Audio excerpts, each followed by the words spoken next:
Assalamualaikum warahmatullahi wabarakatuh.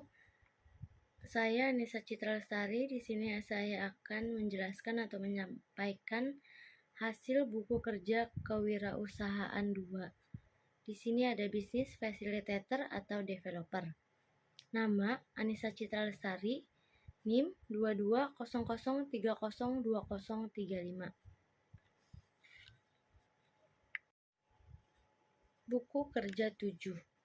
Persiapan fondasi etika dan hukum berbisnis.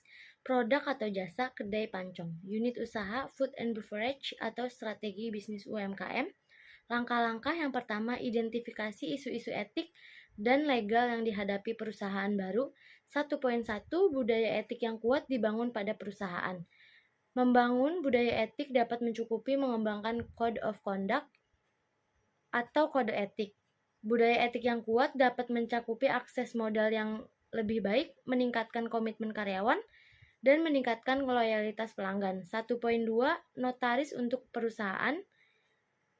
Hasil rekamannya mengetahui masalah permulaan dan bahwa dia telah berhasil mendampingi perusahaan melalui proses awal sebelumnya. 1.3 Perjanjian para founders. Disiapkan sebagai kesepakatan pendiri. Mencakupi sifat bisnis prospektif, identifikasi setiap kekayaan intelektual yang masuk ke bisnis. 1.4 Perselisihan hukum dihindari.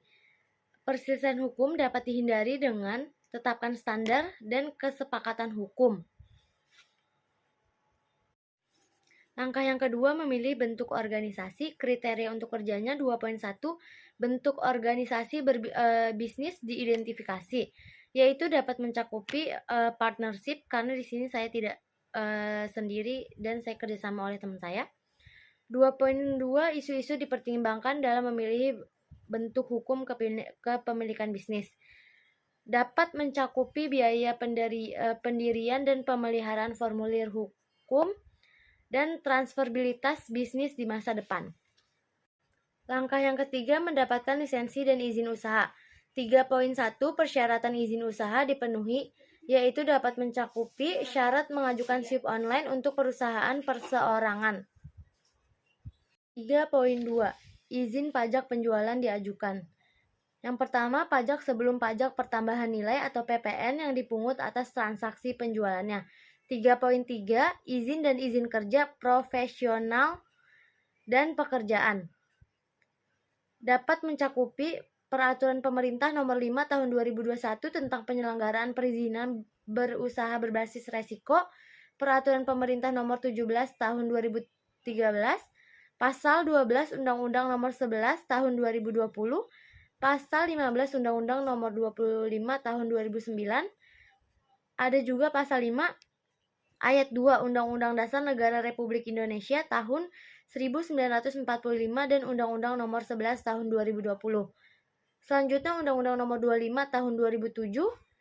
Ada juga Undang-Undang Nomor 25 Tahun 2009 dan Peraturan Menteri Perdagangan Nomor 36, Undang-Undang Nomor atau Tahun 2013, dan yang terakhir Pasal 3 Undang-Undang Nomor 1 Tahun 1970 tentang keselamatan kerja. Buku kerja 8. Menilai kekuatan dan kewajiban keuangan perusahaan baru. Unit usaha food and beverage atau strategi bisnis UMKM.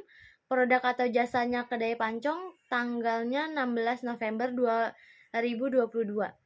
Elemen yang pertama, identifikasi pengelolaan keuangan. 1.1 Tujuan keuangan perusahaan.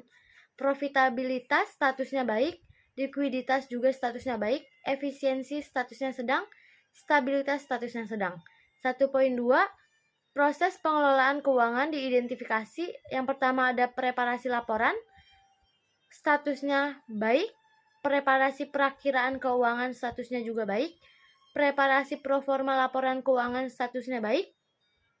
Analisa berjalan dan dari hasil-hasil keuangan. Yang pertama ada rasio analisis, mengukur hasil dibanding rencana, dan yang terakhir mengukur hasil-hasil dengan norma industri. Statusnya sedang. 1.3 Laporan historis keuangan. Diidentifikasi antara lain laporan keuangan, neraca, dan laporan cash flow. Statusnya baik. 1.4 Perakiraan keuangan diidentifikasi. Yang pertama, laporan keuangan historis perusahaan, diikuti oleh persiapan perakiraan statusnya baik. Perkiraan penjualan untuk perusahaan baru didasarkan pada perkiraan penjualan dan rata-rata industri yang baik atau pengalaman memulai usaha sejenis statusnya sedang. Perkiraan penjualan untuk perusahaan yang ada didasarkan pada catatan penjualan terdahulu, kapasitas produksi dan permintaan produk saat ini, faktor apapun yang akan mempengaruhi kapasitas produk dan permintaan produk pada masa depan, statusnya baik. Elemen yang kedua, identifikasi proforma laporan keuangan. 2.1 Laporan proforma diidentifikasi proforma laba rugi, statusnya baik, proforma pendapatan statusnya baik, proforma neraca statusnya sedang, proforma arus kas statusnya baik. 2.2 Rasio analisis, diidentifikasi likuiditasnya itu statusnya baik, efisiensi operasi statusnya sedang, profitabilitas statusnya baik. Rekomendasinya, perusahaan ini layak dilanjutkan. Buku kerja 9. Mengembangkan dan mengelola tim usaha baru. Unit usaha Food and Beverage atau strategi bisnis UMKM. Produk atau jasa kedai pancong. Langkah yang pertama, rencana staffing. Itu nanti saya jelaskan di akhir. Langkah yang kedua, rekrutmen, pelantikan, pelatihan, dan mempertahankan tim. 2.1 Rencana seleksi dibuat berdasarkan kriteria seleksi, kebutuhan bisnis, dan persyaratan hukum. Rencana seleksi, hasil rekamannya. Yang pertama, mengiklankan lowongan untuk kebutuhan staf. Yang kedua, jadwalkan wawancara dan beritahu orang yang relevan tentang waktu, tanggal, dan tempat. 2.2 Proses seleksi dilakukan sesuai dengan kebijakan dan prosedur bisnis. Proses seleksi yaitu mencakupi proses wawancara dan menilai kandidat berdasarkan kriteria seleksi yang disepakati. Diskusi yang disepakati. Yang kedua, hubungi pengambil keputusan untuk laporan pengambil keputusan. 2.3 Internalisasi atau induksi anggota tim dilakukan untuk menyadari tanggung jawab dan persyaratan kinerja mereka sesegera mungkin dan mengambil kesempatan untuk melatih anggota tim yang tidak terbiasa dengan prosedur bisnis, yaitu mencakupi menyediakan kandidat yang berhasil dengan kontrak kerja dan dokumentasi lainnya. Langkah yang ketiga, memenuhi kewajiban hubungan industrial. 3.1 Hak dan kewajiban di tempat kerja dari pemberi kerja dan karyawan. Diidentifikasi sesuai dengan persyaratan hukum dan kode praktik. Hak dan kewajiban di tempat kerja dari pemberi kerja dan karyawan, yaitu mencakupi yang pertama ada hak memperoleh upah, hak mendapatkan pelatihan kerja, hak mewakili waktu yang kerja yang sesuai, hak untuk cuti. Untuk kewajibannya, kewajiban loyalitas.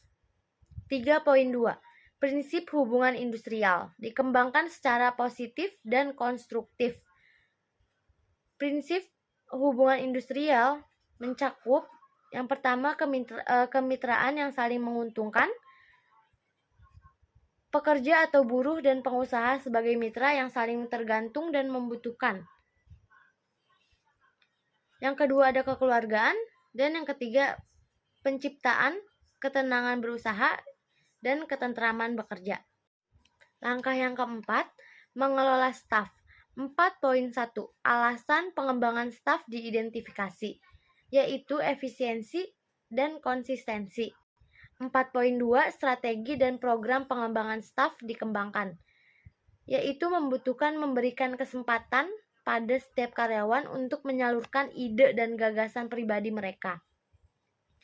Ada juga program pengembangan staf, yaitu kita membutuhkan pelatihan. 4.3 Program pelatihan, yaitu dapat dilatih yang pertama orientasi pekerjaan. 4.4 Evaluasi dilakukan terhadap strategi dan program pengembangan staf dievaluasi, yaitu evaluasinya identifikasi dan libatkan pemangku kepentingan utama dan jelaskan kegiatan dan tujuan pengembangan staf. Langkah yang kelima, meninjau kinerja tim. 5.1 Hasil kinerja diidentifikasi kesesuaiannya dengan kinerja bisnis. Hasil kinerjanya yaitu pencapaian tujuan dan sasaran yang telah ditentukan sebelumnya. 5.2 Kompetensi diidentifikasi untuk meningkatkan kerja tim. Kompetensi yang dibutuhkan, pengetahuan, keterampilan, dan sikap. 5.3 Tingkat pergantian staf diidentifikasi.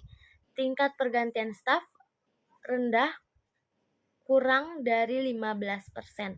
5.4 Kekompakan tim diidentifikasi dalam meningkatkan kinerja proyek secara keseluruhan, yaitu membutuhkan kerjasama. Rencana staffing.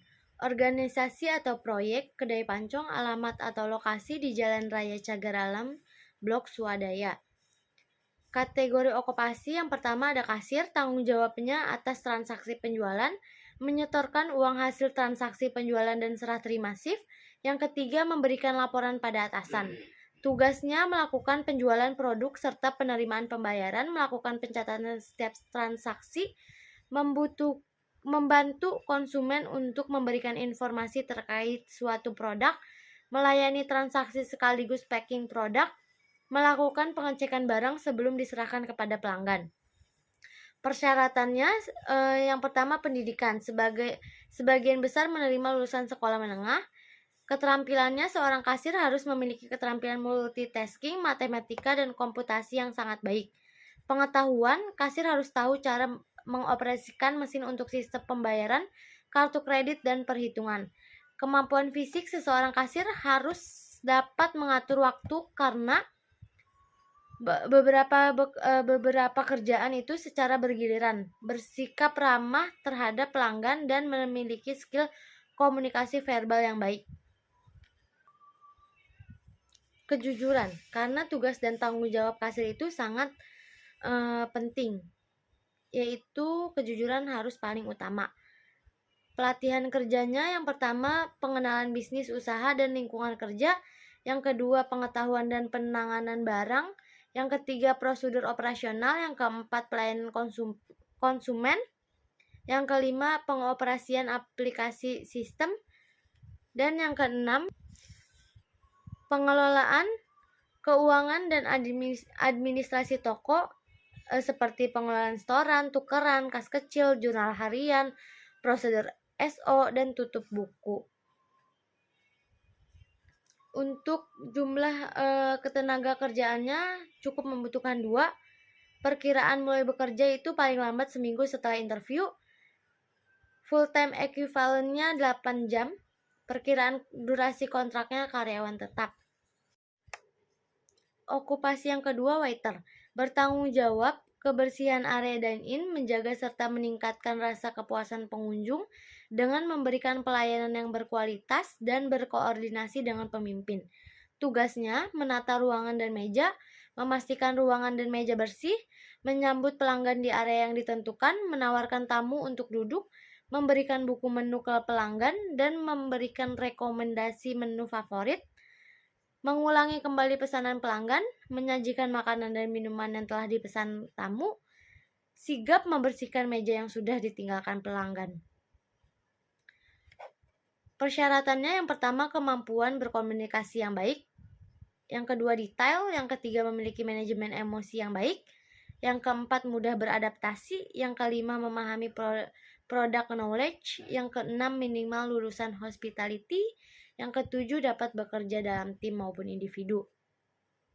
Untuk kebutuhan pelatihannya, yang pertama memberikan dan menjelaskan materi tentang standar grooming, yang kedua materi tentang standar pelayanan, yang ketiga menangani keluhan pelanggan, yang keempat serta memberikan materi tentang pengenalan produk. Untuk kebutuhan tenaga kerjanya cukup 2.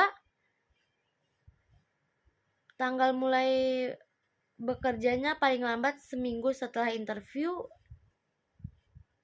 Full time equivalentnya 8 jam. Durasi kontraknya karyawan tetap. Okupasi yang ketiga, koki. Bertanggung jawab menjaga kualitas bahan produksi, bertanggung jawab melaksanakan proses produksi, bertanggung jawab menjaga kebersihan area produksi, Yang keempat, bertanggung jawab terhadap peralatan yang digunakan. Yang kelima, bertanggung jawab terhadap kepatuhan penggunaan standar SEP. Yang keenam, bertanggung jawab terhadap hasil olahan menu. Untuk tugasnya memasak sesuai pesanan, memastikan kualitas makanan baik dan harga sesuai, mengelola penyimpanan, memesan bahan makanan dari supplier, mengelola budget dan laporan keuangan yang akurat, dan yang terakhir mengelola prosedur kebersihan dan kesehatan. Untuk persyaratannya, yang pertama memiliki pengalaman minimal 1 tahun sebagai cook, yang kedua memiliki pengetahuan tentang cara menyajikan makanan yang higienis, yang ketiga memiliki riwayat pendidikan minimal SMA atau SMK sederajat, yang keempat dapat bekerja di bawah tekanan, yang kelima dapat bekerja dalam tim maupun individu, yang keenam dapat menjaga konsistensi makanan yang dapat disajikan kepada pelanggan, yang ketujuh mau bekerja dalam sistem shifting.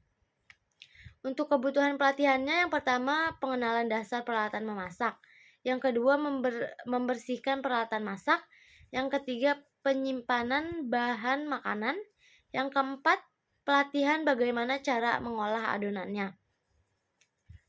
Kebutuhan tenaga kerjanya cukup 2, tanggal mulai bekerjanya paling lambat seminggu setelah interview, full time equivalent-nya 8 jam, durasi kontraknya karyawan tetap. Nah, itu saja, sekian dari saya. Terima kasih. Wassalamualaikum warahmatullahi wabarakatuh.